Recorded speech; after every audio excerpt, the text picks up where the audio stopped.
Thank you, Ben. And so this time in the security console, like May just said, we will use clause by clause. So now we're going to explain the procedure of the security console.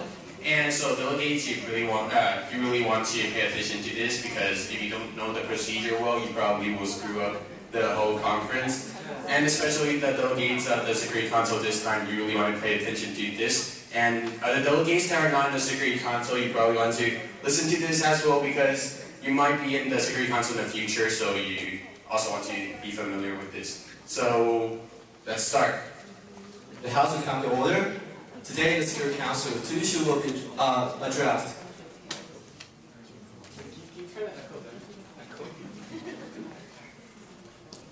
Okay, the first one is the situation of Côte d'Ivoire, and the second one is the situation of Arabian Peninsula.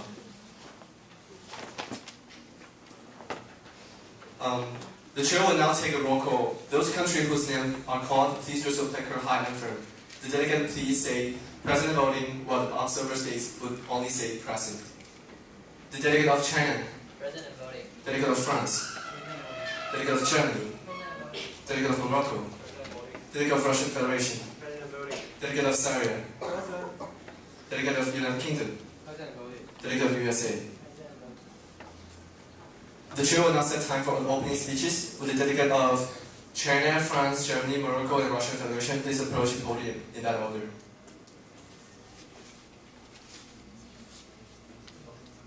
So basically, this procedure is the same as the one we demoed, so we will just skip this. So I would say that basically security console and other consoles is pretty much the same, but there are two major differences between these two consoles. Well, one is in other consoles, we debate the resolution as a whole, but in the security console, we propose clause by clause. So each time a delegate will propose a clause, and then we will debate on the clause, and then we will decide whether we should pass or whether we should not pass the clause, and then we will merge the whole resolution together. And also another big difference is that during lobbying time, in other consoles, what we merge is the resolution, but in the security console, what we merge is not the resolution. We merge the preambulatory clauses, also known as the preambles. And we will come up with few preambles after the lobbying time, and not like in other consoles when we come up with a lot of different resolutions. Yeah, so. This concludes the opening speeches. The chair will now set time for the preamble lobbying. The chair would like to remind that each issue will have only one set of preamble. Time for lobbying has elapsed. We will now start the open debate on the issue. First, the House will vote on which issue to address. Those who are in favor of issue 101, please raise your clicker high and firm. Those want to vote 102. With 5 vote 101, 2 vote 102, we will now address the issue 101. Okay, so what they just did was deciding the sequence of which issue should go first and which one should go last. Because in the security console, we have a lot of time for debate. We're not like in other consoles where the debates start in the second day. In the security console, debate starts in the first day, the afternoon usually. So we will have to decide which one goes first and which one goes second. Yeah. The chair will set time for the open debate on issue 101. The floor is now open. Is there any delegate who wishes to take the floor? Of Germany, you have been recognized. Okay, so the floor is open, and since the delegate of Germany is the first speaker, so what he has to do is to propose a new clause. And then later on it will be different, and then we will explain it later. The delegate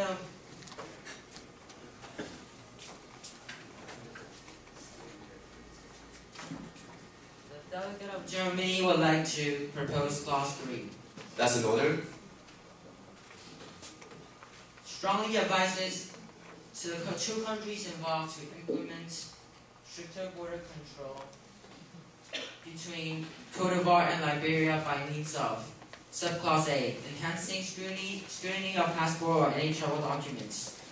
Subclause B, establishing refugee camps near the border to prevent ethnic conflicts. Subclause C, thorough examination to prevent arms trafficking or mercenaries from crossing the borders. Subclause Clause D, distributing badges with which to identify UN peacekeeping forces or personnel. Thank you, Delegate. Would the Delegate please deliver her submitting speech? Germany believes that the control of immigration flow is especially important in a stable region like this. Therefore, it's crucial to exercise stricter control of the seaports and airports in the area. Germany would like to point out that, according to UN, an estimated 10,000 refugees have crossed the border from Cote d'Ivoire into Liberia. The establishment of refugee camps is therefore of crucial importance, because, as past records show, refugees often have to fight for shelter and supplies, turning a safe haven into a brewery of conflict. It is without a doubt that arms trafficking and the shifting of mercenaries fuels the rebels' action, and only by weakening the rebels will there be a better chance to bring this conflict to a halt. In addition, a lack of control in arms possessing, trafficking and shifting of mercenaries exposes civilians to grave danger. Germany therefore proposes immediate ban on arms trafficking and dealing and shifting of mercenaries. Last but certainly not the least, Germany would like to draw the House's attention to the safety of UN personnel working there. Some of them have been wounded or killed in the line of duty. Germany strongly recommends a badge or a vest be distributed to them that can clearly identify them. Thank you, Delegate. Is the Delegate open himself to any points of information? Any and all pertaining to my speech. The Delegate has opened himself to any points of information. Is there any on the floor? Delegate of France, you have been recognized. Delegate of France would like to ask the delegate of Germany.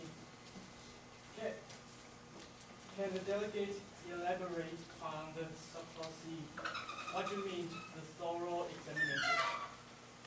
The delegate of Germany strongly applauds the delegate of France of raising such a good question, because subclause C fails to mention what thorough examination is.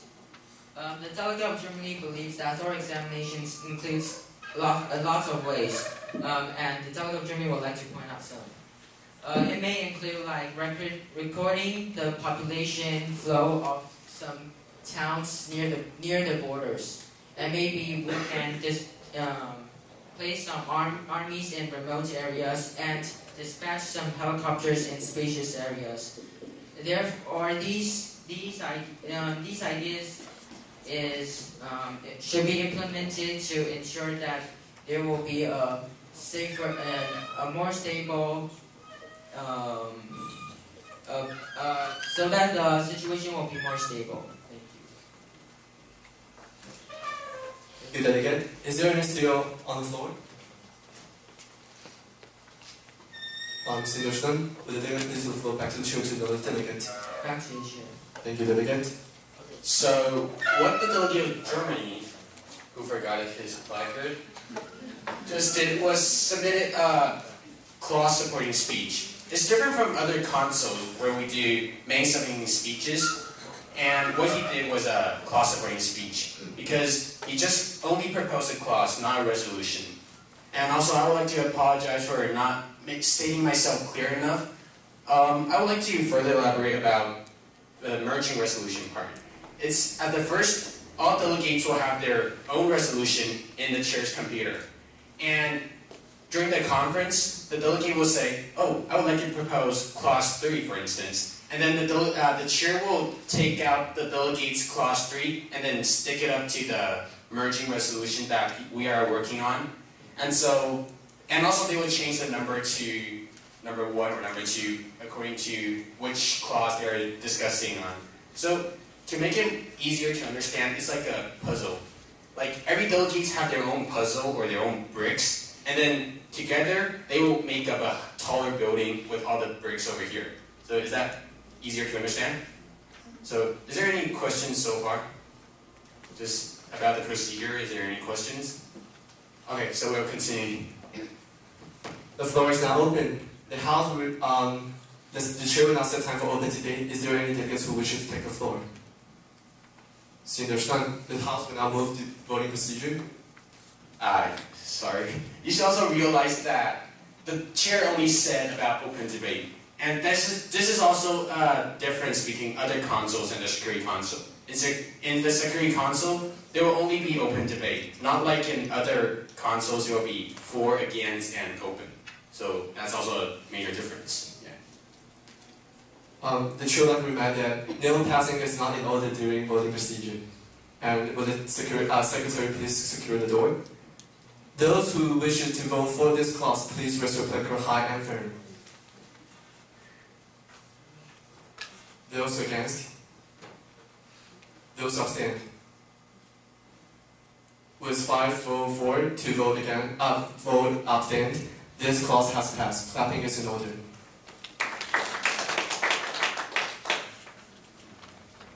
The House will resume submitting clauses or discuss about the resolution as a whole. Is there any delegate who wishes to take the floor? Did you hear what the chair just said? He said that the House is now open, the floor is now open. Is there any delegate who wishes to submit a new clause or discuss on the resolution as a whole? So, like I said, Delegate of Germany was the first speaker. So there's nothing on the merge resolution. So what he can only do is to put new bricks on it, to put his clause on the merging resolution. And now, since the Delegate of Germany's clause has passed, which means that there's already a brick over there. So what we can do is to discuss on the resolution, the existing resolution, or we can put another piece of brick into the merging resolution. Okay? The floor is now open. Is there any delegate who wishes to take the floor? Delegate from Morocco, you have been recognized.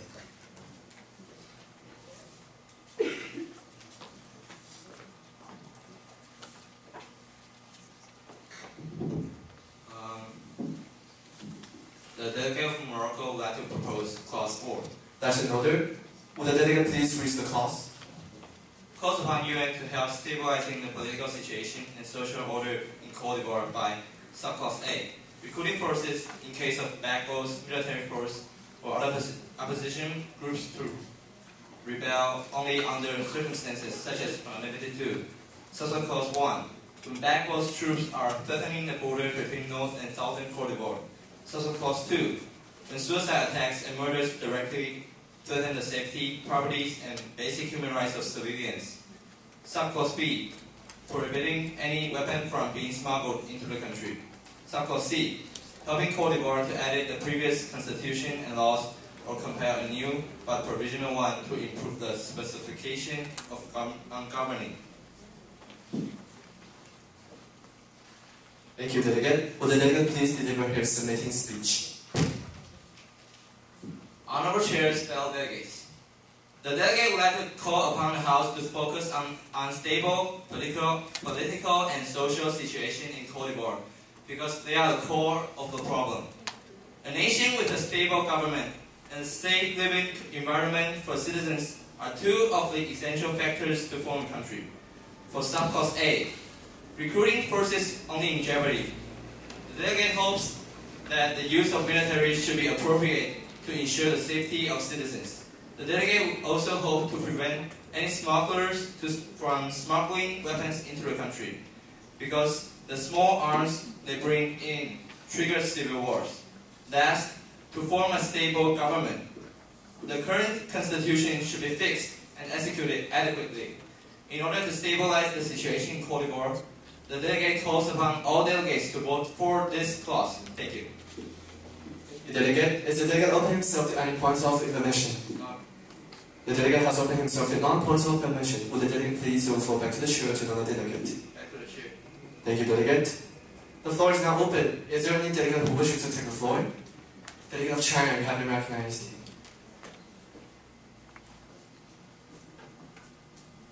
The delegate of China would like to propose a veto third. That is in order. Sorry, that is not in order. Would the delegate of China please explain his reason? Since China is a country that sincerely dislikes international injustice and invasion of other countries, the delegate is firmly against any clause that aspires international justice. China disagrees with international bodies from violating sovereignty by sending troops into the country and by editing its constitution. China would like to also like to remind nations that Subclause 1 is very partial. A United Nations resolution should not include any details that inclines towards an individual force. Thank you. So, in that case, China would like to propose a veto threat. That's in order. Since the delegate of China has issued a veto threat, the P5 unmoderated caucus is called for. Would the delegate of P5 countries please approach the chair? Okay, so despite the fact that what China said was a lie, which says that China is a country that is justice, but anyways, what he did was in order because he proposed a veto threat. And veto threat is something we do in the Security Council. When one of the P5 nations, which is USA, China, Russia Federation, France, and the United Kingdom, one of them proposes a veto threat, can simply just overrule the whole resolution or the whole clause. And whenever there is a veto threat proposed, there will be something called the P5 unmoderated caucus. And the reason for that is because veto threat is a very important thing, and it will decide whether this resolution will exist or not. So they have to handle this situation really carefully. And during the P5 caucus, the unmoderated caucus, the P5 nations will discuss whether they should veto or not. And if they decide to veto, then the delegate of China, who proposed the veto threat, will have to announce the result to the House. And the House will move directly to the voting procedure. But if the veto does not pass, which means that other delegates does not want to veto this clause or this resolution, then the delegate of China will still have to announce the result, but the House will move back to the previous procedure, which is back to debating on the clause or the resolution. And the reason for that is because probably the delegate of China would like to change his mind, so there is still time for the other delegates to convince him to probably vote for abstain in the voting procedure. So yeah, and later on there's a different type of veto, and then we will discuss about that later. And so in the P5 caucus, the China has insisted vetoes, and how about your ideas, delegate of USA?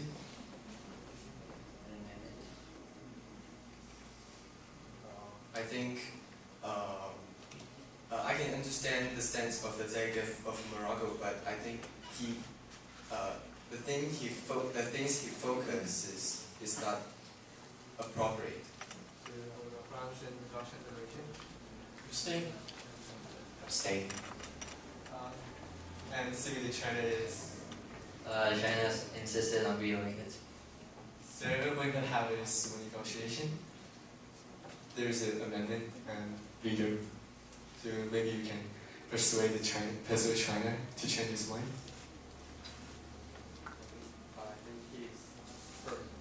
Yeah, it is impossible to change his mind. So the conclusion may be veto, non-veto. Okay, so you have the conclusion. Okay, thank you, delegates. Sorry. The P5 nation has... The time for the P5 unmoderated caucus is elapsed. Will the delegate of China please announce the conclusion of the P5 unmoderated caucus? So the P5 nation has decided to veto this clause. Thank you, delegate. Delegate, please refer back to the chair to another delegate. Back to the chair. Thank you, delegate. Okay, so during the P5 unmoderated caucus, since it's called unmoderated, so other delegates can move around and talk to each other and probably take a short recess, but they can't go out of the conference room. And the P5 members will come to the chairs and they will discuss whether they should veto or not. And in the real conference, what they said will not be shown to others, but just for demo, so we put a microphone and let all of you hear what they're talking about. Yeah. Since the P5 country has vetoed this clause, the House will move directly to voting procedure. The chair would like to remind that no passing is not in order. Will the secretary please secure the door? Those who wish to vote for this clause, please raise your placard. Those who against? Those abstain? With 1 vote for, 5 vote against and a veto threat, and 1 abstain, this clause has failed. Clapping is not in order. The floor is now open. The House will resume submitting clauses or discuss about the resolution as a whole. Is there any delegate who wishes to take the floor? Delegate of Russian Federation, you have been recognized.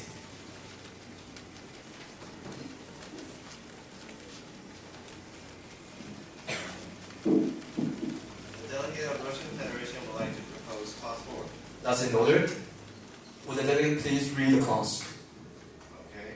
Urges the UN to impose severe sanctions on learned Bagos forces by subclause 8, cutting their sources of arms and or goods by controlling the seaports and cocoa fields of Cote Subclause B, freezing their monetary supplies and their titles of real estate by subclause 1, asking IMF to block Bagos money supplies. Subclause 2, asking the countries holding Bagos assets to freeze his assets. Subclause 3, taking control of Bagos cocoa fields. Subclause 4, calling the Ivorian Central Bank to block money supplies too. Subclause C, stopping the flow of mercenaries to Cote d'Ivoire. Subclause D, assisting Altora government in developing national security strategies and institutions. Thank you, Delegate. Will the delegate please deliver your submitting speech? Russian Federation strongly advises UN to improve sanctions on Bago because sanctions can effectively weaken Bago's forces. UN should first cut off resources and supplies to Bago, causing the rebel morale and loyalty to crumble. In fact, according to some reports, international organizations and Altora's forces have seized control of the cocoa fields of Bagos to cut their sources of money, effectively weakening the rebel forces. Moreover, Bago's action of asking international traders to pay more export taxes has caused some of them to decline trading with Cote d'Ivoire, leading to a decrease in the income of Bagos. Also, the economic sanctions UN imposed has caused shutdowns of businesses and layoffs of employees, further lowering the tax income of Bagos. Currently, Bagos' remaining influences still prevail in many regions. So President Altora needs help to establish his authority as head of state. After the violence, Altora has to gain trust from citizens and develop a wholesome administrative body which will enhance national security. Thank you, Delegate. Is the delegate open himself to any points of information? Has opened himself to non-points of information. Will the delegate please move the floor back to the chair to another delegate? Back to the chair. Thank you, Delegate. The floor is now open. Is there any delegate who wishes to take the floor? Okay, so since the other procedures is the same as the one we did in the previous, and we will suppose that none of the P5 members propose a veto there, and we will move directly to the voting procedure. The floor is now open. Is there any delegate who wishes to take the floor? Seeing there's none. The chair will now, the House will now move directly to voting procedure. The chair will let me remind that level passing is not in order, but the secretary, please secure the door. Those who wish to vote for this clause, please raise your record. Those against? Those abstain? Due to the veto third from the delegate of France, will now issue a veto of caucus. The P5 country, please approach the chair.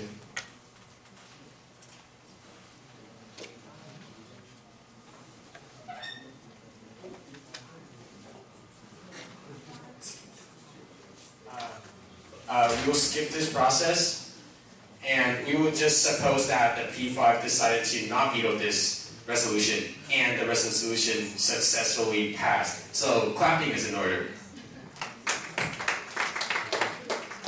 The chair standing corrected, sorry.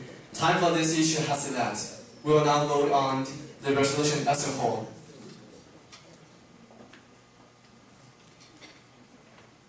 Those who, the chair would like to remind that no passing is still not in order. Those who wish to vote for this resolution as a whole, please raise your record high and firm. Those against?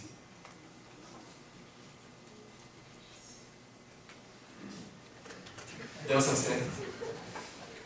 With 4 votes for, and the veto from the delegate of France, would the P5 country please approach the chair to issue a veto caucus?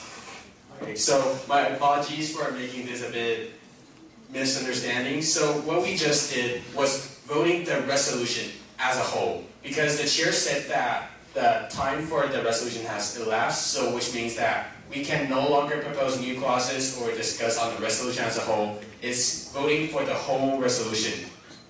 And since the delegate of France just proposed a veto thread, so we will move to something called the veto caucus. And it's quite different with the P5 caucus. P5 unmoderated caucus happens when, during the discussion, any of the P5 nations propose a veto thread. And the veto caucus happens when, during the voting procedure, one of the P5 members decided to vote against the resolution. So it's quite different. And there's also something that I would like to remind you, is that when there is a P5 unmoderated caucus, like the thing just happened on the delegate of China, which he proposed a veto thread during the discussion, and if they discuss, after the discussion, they decide to veto the clause, and we will skip to the voting procedure, right? And at that time, if a P5 nation votes against, then we will not go to the veto caucus. So, do I need to write this down?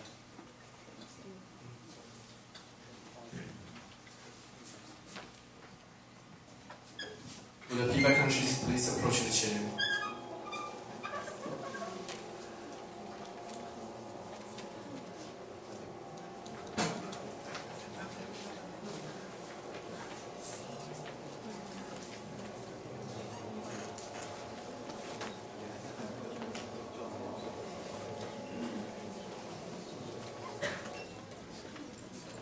So, this is called the P5 unmoderated caucus. And this is called the veto caucus. And this happens when, during the discussion, one of the P5 members proposes a veto thread. So this happens when, during the discussion. And this happens during the voting procedure. It's the open debate, right? Yes, the open debate. Open debate instead of discussion. So your discussion is discussed. Sorry.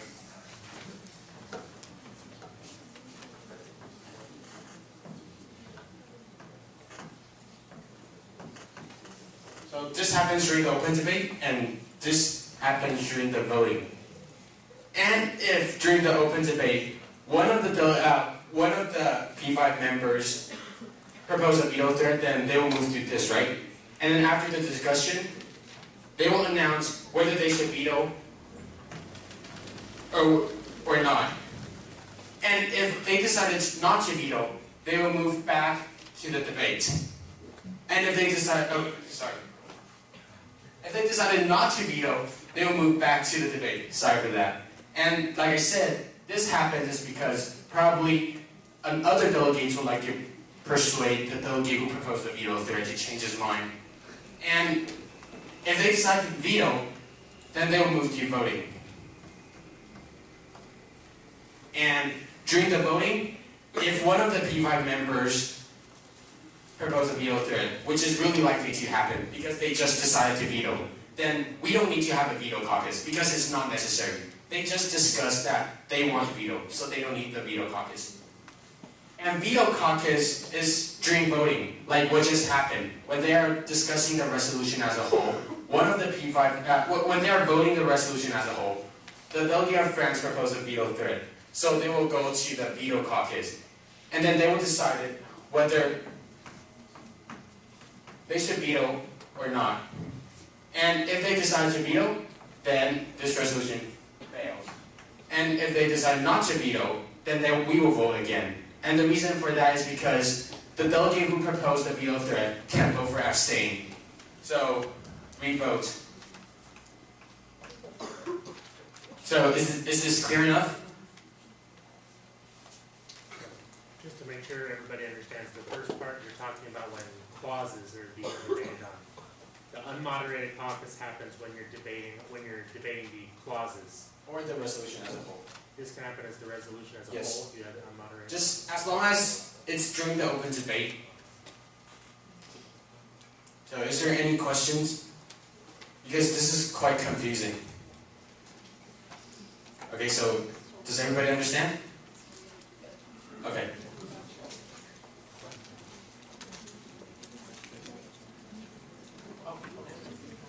And this will lead to the resolution, or the clause will just immediately fails. So this will be announced by the chairs.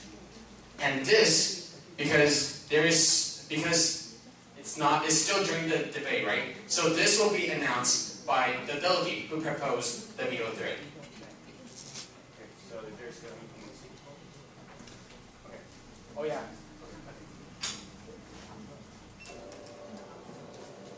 Since the delegate of France has decided to abstain, the House will move to revote.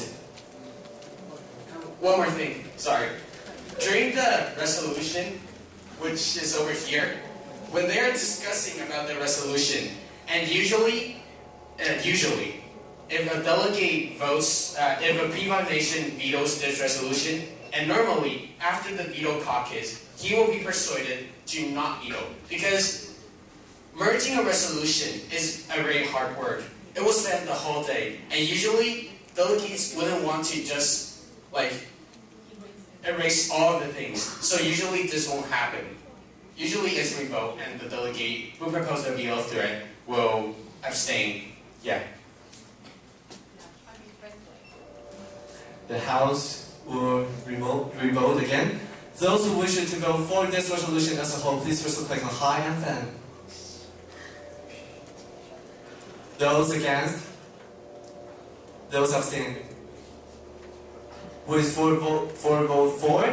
3 vote against. This resolution has passed. Clapping is in order. The chair will now set time for the show break. Please come back at 3 o'clock and we will discuss on the issue 1 or 2. Thank you, delegates. So basically, what we just did was a simulation of a Security Council conference. And is there any questions so far? Because if there is, you really have to raise it. No? Thank you. Okay, let's give a big hand to the 2 security chairs. This is the first time we will use this format. So make sure you know the procedures. If you have any questions, you can go to the chairs anytime, or your advisors. You can do further discussion later on too. Okay, and our next topic will be writing the draft resolution, and Benson Lee and James Xie will be responsible for this topic. This will be the most important assignment for you to write, and since it uses different languages as you write your essay or write your stories, so you have to master some of the forms or the words to use. Besides, it also uses a different format, as you can see from your handouts. I bet is page, the draft resolution, the one we just used, the one talking about fossil fuel, remember? Okay, yeah, the light one. Okay, so we will be using this handout. That will be, okay, it's page 1 and 2. Yeah, it's page 1 and 2. Okay.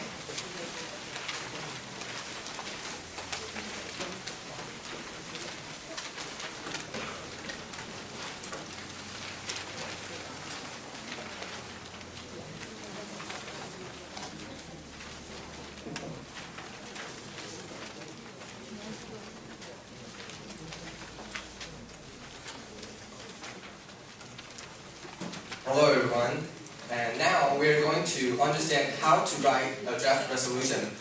At the beginning, let's have an overview of draft resolution. A draft resolution is one long sentence. Could anyone tell me how many periods can you see in this draft resolution?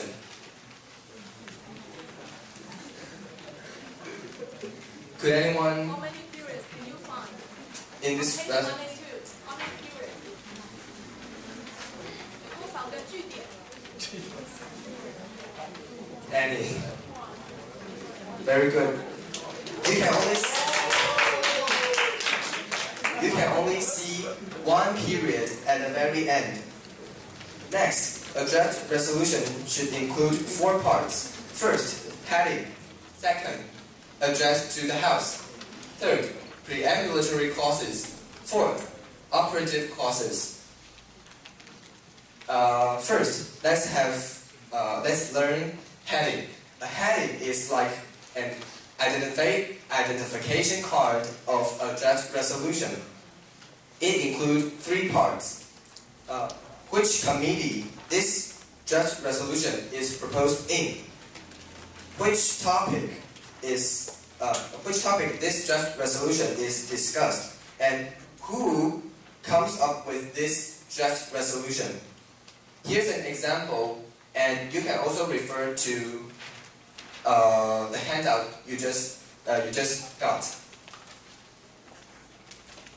Second, before going to preamble part, you have to type the name of the committee, which is supposed to be capitalized and italicized. Its purpose is to address the House, just like the purpose when you write in a card and you write "Dear Parents" at the beginning of the card. That's the same purpose.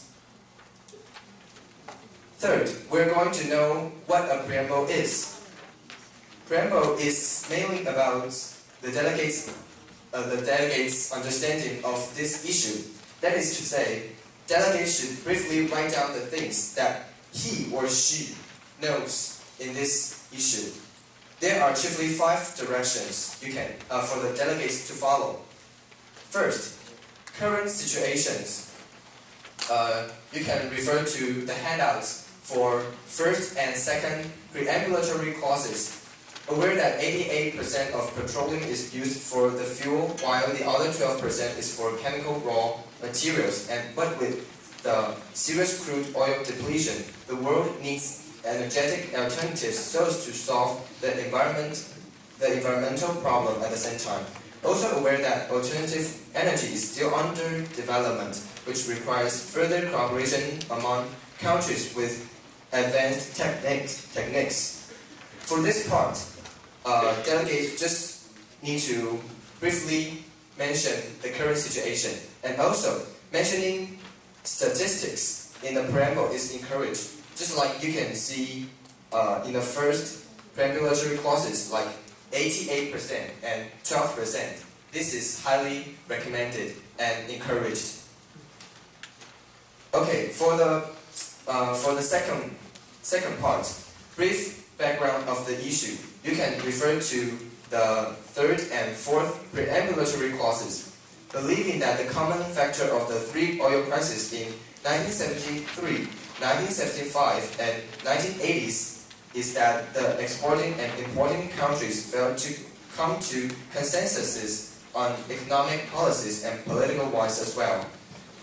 Deeply concerned that there is no intergovernmental organization in charge of integration, global resource developing affairs, and of leading states and organizations such as the OPEC, the EUDB, and the Asian in working toward the sustainable development of global energy policies. For this part, delegates should give a brief background of this issue, and you can have a better understanding on this issue. Third, calling for international cooperation. Also look at the handout for 5th preambulatory clauses, emphasizing the importance of cooperation between governments and the related organizations such as the OPEC and Asian and the UNIPF and the OECD. For this part, delegate can list can list several international organizations and calls for their help or emphasize the importance of the cooperation. For the fourth and fifth part, measures that have been taken and quotation of major previous UN resolutions for international treaties, you can have a look at this resolution for sixth preambulatory clauses, recalling United Nations Framework Convention on Climate Change (UNFCCC) in 1992, which pointed out that such a level should be achieved within a time frame sufficient to allow ecosystems to adapt naturally to climate change, to ensure that food production is not threatened and enable economic development to proceed in a sustainable manner. For this part, delegate can cite some significant international documents so as to make yourself more understanding on this issue. And now, let's have a look at preamble. Let's understand how to write preambulatory clauses. Each clause should begin with an italicized connotative adjective. You can see at the back of the handouts. Back of the handouts. There's a list on the left. Introductory preambulatory clauses. Here are several adjectives, and they are usually phrases, past or present participles. You can use them begin with your preamble, like alarmed, aware of, approving, believing. Okay, next part. Each clause should end with a comma. Just you can see in the front of your handouts. Every clause ends with a comma. You cannot use semicolon or other or period, even period. And last, space between clauses is necessary. Okay, then go to the operating clauses part, and let's welcome Ben. He will introduce this part for us.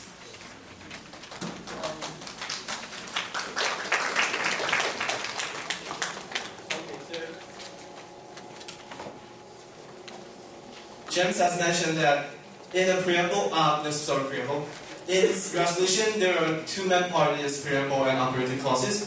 And as you can see from line 33 to line 90, is operating clauses, are operating clauses. So this part is the majority of this resolution and also will take you the most of the time. So now I will teach you how to draft operating clauses step by step, okay?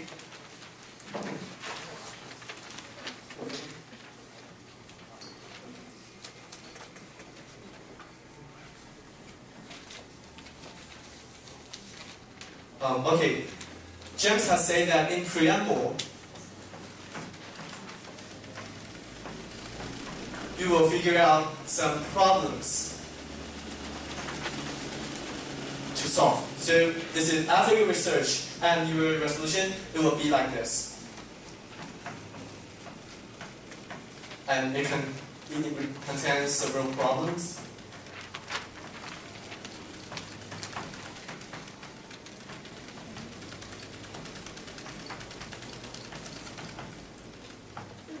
Okay, now, you have figured out several problems here. And then I have to tell you that a resolution is a big plan. The plan that you have to solve most of the problems in this issue.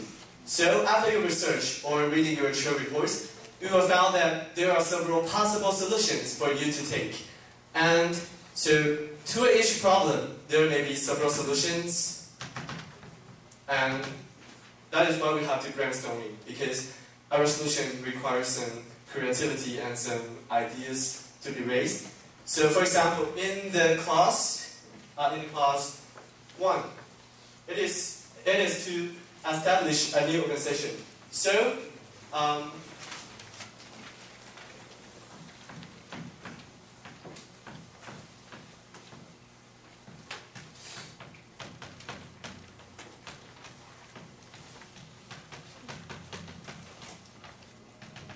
okay, after the demo, and you will know that this issue, the oil future, is basically dealing with the oil pricing problems and some oil depletion. So this each class is a part of this big plan. And in the class, there is a main problem we want to solve. So when we are brainstorming, we will have a plan toward problem. What? Okay, you have to clarify with yourself. The following will be all the solutions you can take to solve the problem, blah, blah, blah. Okay? And now, each solution will be listed, and then, I know it is a little bit problem when you want to find out all the solutions, and maybe it will be difficult for you to organize them, but it's okay since some of you are first B and newbies, so you just have to try your best and let me know. So when you find out all the solutions, then you have to, sorry, I'll do it again. Each solution or action to take is a main topic, and you have to think about what is the detail of this solution. For example, let's take a look at class 1 in lines 33 on your resolution. It says that propose the establishment of the UN High Commission on Energy, right? So this action is to establish a new body. And when we want to build a new body, that is the action. But what we have to do for this action, we have to detailize all ideas. For example, in subclass A, it mentioned that it's presided by one chair and one deputy chair. This class is mainly focusing on the chair of this body, so this is the detail 1. Okay? And subclass B, supervised committee 1, and subclass C, supervised committee 2. These two classes based on what is this body for. So that is, just for example, if you want to add new body, we have to write down how it is formed. And what is it for?